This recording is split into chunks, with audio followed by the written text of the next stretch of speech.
So here we are, day 17 of our 40 words for 40 days with Hightstown Christian Church and our Lenten practice. It is also International Women's Day.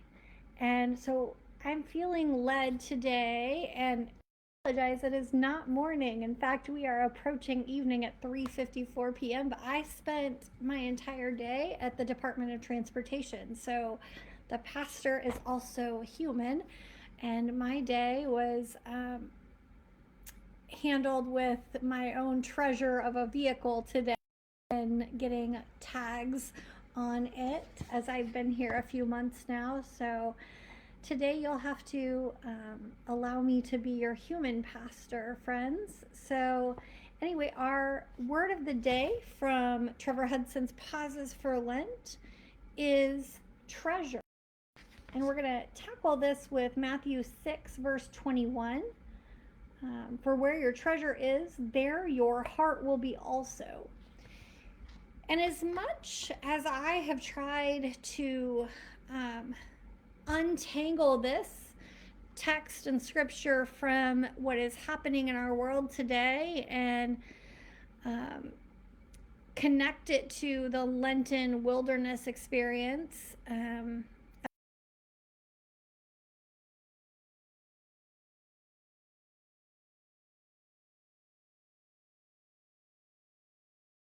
that with the scripture and the text, I feel that it is connected to women's experiences as well. And today of all days, again, is International Women's Day.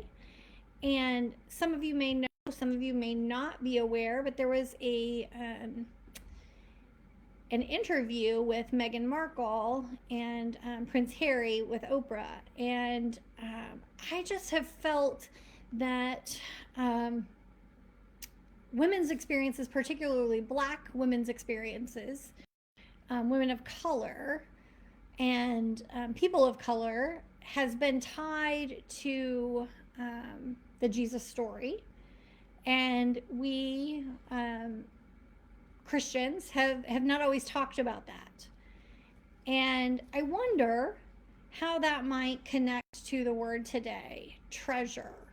And this scripture, for where your treasure is, there your heart will be also. And I wonder, going back to that worship and wonder experience, I wonder, with this curiosity, I wonder how, if we treasured lived experience of people of color, particularly the lived experience of women of color, how that might change how we viewed scripture and the stories of women within that narrative. So as I was listening to some of the thoughts, concerns, happenings in this interview, I thought this is not new. I thought how these stories of being othered harkened back to biblical times. I thought of Hagar. I thought of her being cast off with Ishmael. I thought of God seeing her and her being seen by God, but not being cared for by those who ought to have cared for her and her community and her familial structure. And I wondered how the stories of our gospel might have been different. And I wonder if we treasured people of color, if we treasured the stories of those on the margins, how our communities might be different, how our country might be different, how our nation, how our world would see things through different lenses. And that's where I'm sitting with this text today on International Women's Day. And it doesn't mean that the place that I'm sitting needs to be the place that you're viewing that. But I wonder sometimes if what we treasure, if our barometer is off, as I sat there tagging my car today and how many hours I spent doing that. I wondered if those hours could have been spent doing something more useful, something more valuable to God. Of course, I had to do this. I've been here a number of months, and it's a legal requirement to drive in a new state, to have these legal taxes and tags and registrations.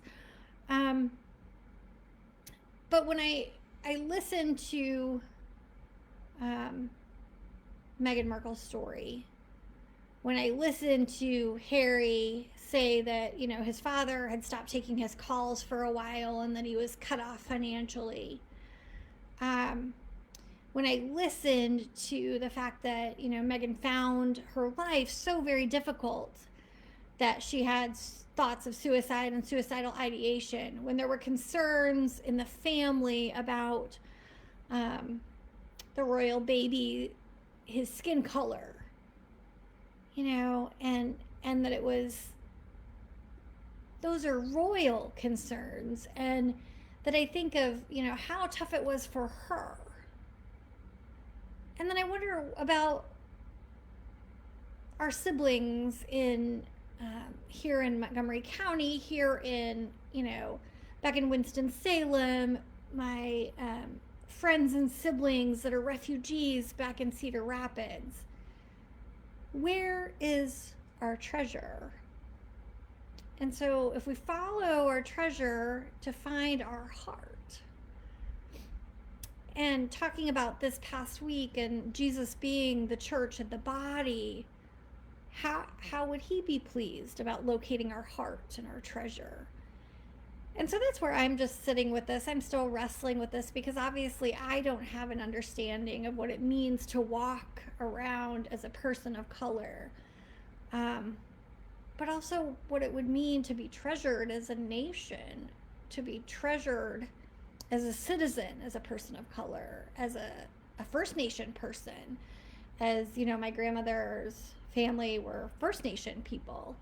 What would that mean to them to feel treasured and cared for the Lakota folks who are fighting for land rights and, those types of things?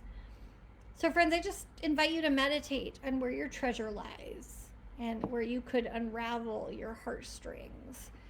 And I'll give you the daily practice that the author offers. As a sign of your intention to invest in treasures of heaven, make today a no shopping day. Instead, spend the time that you would have spent in shops doing something special for someone else. Be thoughtful and intentional about serving others. I would also add to do something intentional and service-minded, but maybe not let someone else know. Maybe journal about a time that you felt treasured, what that meant to you.